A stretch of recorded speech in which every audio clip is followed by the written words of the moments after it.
Olá a todos. Ahm, Desta vez trago um projeto que é uma oliveira, um zambujeiro, Olea europeia, Oleaster ou silvestris, se assim quiserem. Este projeto é uma oliveira que foi recolhida num campo relativamente perto aqui de mim. A história era que um dos vizinhos estava aqui a fazer uma limpeza do terreno e decidiu contratar um daqueles tratores que geralmente são utilizados nas obras para começar a fazer a limpeza do terreno e começar a levantar todos os pedaços de raízes e de arbustos que tinha nesse terreno. Eu aproveitei a ocasião e decidi falar com ele e perguntar-lhe se podia recolher alguns dos colos de raízes que neste caso ele estava a levantar, o senhor que estava a trabalhar lá, e o homem lá autorizou-me sem problemas, disse que aquilo ou ia para o lixo ou ia ficar enterrado, portanto não havia problema nenhum.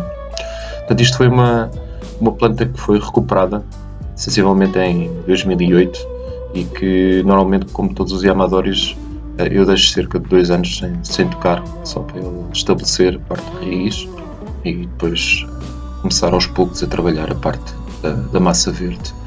Foi só passado esses 2 anos que eu comecei a fazer uma poda relativamente grosseira relativamente aos ramos que ela tinha desenvolvido. Foi depois, ao final de 3 anos, que eu comecei a fazer o primeiro trabalho de madeira morta. Este trabalho de madeira morta, portanto, o objetivo foi tentar criar diferenças de textura, diferenças de volume, porque aquilo que eu recolhi era uma peça de madeira praticamente com pedaços de madeira morta, obviamente, e com pedaços de madeira viva, com veios definidos, mas o grande problema é que não existia aquilo que existe normalmente, que é partes de madeira envelhecida já com o passar do tempo. Isto é uma coisa completamente diferente. A madeira de zambujeiro é extremamente dura e é extremamente difícil de muitas vezes trabalhar. Este primeiro trabalho que eu fiz foi um trabalho com a Dremel, onde tentei realmente realçar alguns volumes e tentei criar algumas superfícies e algumas reentrâncias que permitisse fazer um jogo de luz e de sombras e não fosse apenas madeira morta, maciça, sem qualquer tipo de textura, ficasse estabelecida. Este trabalho que vocês estão a ver neste momento já é um trabalho desenvolvido este ano, em 2020.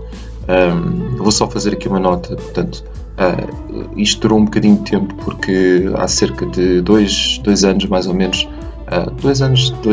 cerca de 2 anos mais ou menos, a planta começou a enfraquecer, principalmente na parte do ápice, e eu pensei certamente que iria perder a planta. Isto obrigou-me a fazer 2 épocas de crescimento e essas 2 épocas de crescimento foram novamente um pouco processo atrás para ver se conseguia revitalizar a parte do ápice da planta e não perder completamente. Depois ia-me causar alguns problemas em termos de design. Eu começo sempre todos os meus projetos com a remoção de todas as ervas.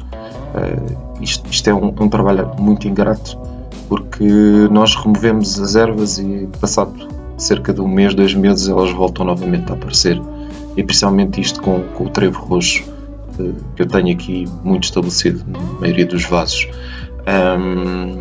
É difícil de erradicar, tanto que houve um autor, penso que foi um autor de bonsai, o Brent Wollston, que referiu realmente que nós não conseguimos controlar as ervas é que nos controlam a nós. Portanto, a melhor coisa que nós devemos fazer é tentar eliminá-las assim que conseguimos vê-las e tentar controlá-las da nossa melhor maneira possível. Nesta primeira parte do trabalho, o meu objetivo era simplesmente fazer, portanto, a limpeza do solo superficial, remover as ervas e depois, com alguns utensílios de trabalho de madeira, pequenas goivas, tentar ainda salientar um pouco mais algumas das reentrâncias e alguns dos buracos, aumentar o volume de alguns e aumentar também a profundidade de alguns dos buracos que foram criados na parte da madeira morta. Neste momento já não quero mais trabalhar, pelo menos nesta fase em que a planta está assim, já não tenho o objetivo de trabalhar com com Dremel ou com outro tipo de ferramentas elétricas. O objetivo é tentar ao máximo seguir as linhas da madeira que já estão estabelecidas e que já começam a aparecer com mais pormenor com o passar do tempo, e ao mesmo tempo também algumas partes que ficam um pouco mais podres, que começam a desenvolver um pouco mais de podridão, tentar removê-las, isto porque elas muitas vezes são expostas com a água da rega, e essas partes que estão um pouco ou mais côncavas ou conseguem eventualmente guardar a água que cai da rega, essas partes tendem sempre a apodrecer ao longo do tempo. Por um lado é bom porque começam a fazer o trabalho de praticamente de escavar a madeira por nós mesmos, mas depois por outro elas podem depois também acabar por apanhar partes da madeira que nós não queremos que ela. Portanto, o processo que vocês estão a ver neste momento já é um processo que, depois de ter sido feito o trabalho com as goivas, o meu objetivo agora é realçar ainda mais, fazendo utilizando neste caso o maçarico. E o maçarico o que vai fazer? Vai queimar e vai realçar a textura da madeira da oliveira. Depois de queimar bastante bem, e o meu objetivo realmente aqui é tentar tornar isto tudo o mais preto possível, portanto queimar muito bem. Eu vou tentar realçar a orientação que a madeira tem nos seus veios com algumas escovas. Eu só consigo fazer isto realmente se passar por este tipo de processo de utilização do maçarico. O maçarico depois tem uma coisa relativamente boa, aliás, são dois objetivos que geralmente são atingidos com o facto de nós conseguirmos queimar a madeira. O primeiro objetivo é esse, realmente realçar a textura da madeira, e o segundo objetivo é também de preservação. Nós ao queimarmos, nós estamos a utilizar um processo que é o Shou-Sugi-ban, que é um processo de preservação da madeira e permite que a madeira fique menos permeável à umidade e menos permeável à água.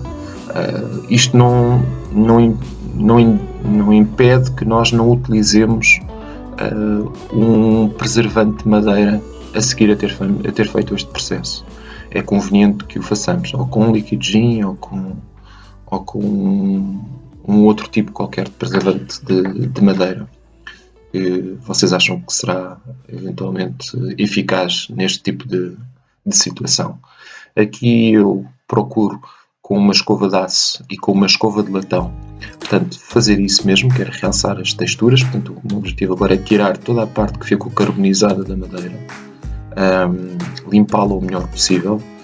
Não quero limpar muito, principalmente a parte onde vocês veem os volumes, neste caso dos buracos. Se ficar um pouco mais escuro é bom porque realça os sombreados, portanto realça a textura, realça os volumes novamente da imagem final, e isso é sempre positivo. Aqui já podem verificar o trabalho que de certa maneira finalizou depois de ter sido realizado todo este processo. E esta é a primeira parte. A segunda parte irei tentar colocar também. Espero que tenham gostado. Se tiverem gostado, por favor, coloquem um like e deixem um comentário, que é sempre bom ouvir também a vossa experiência. E até à próxima.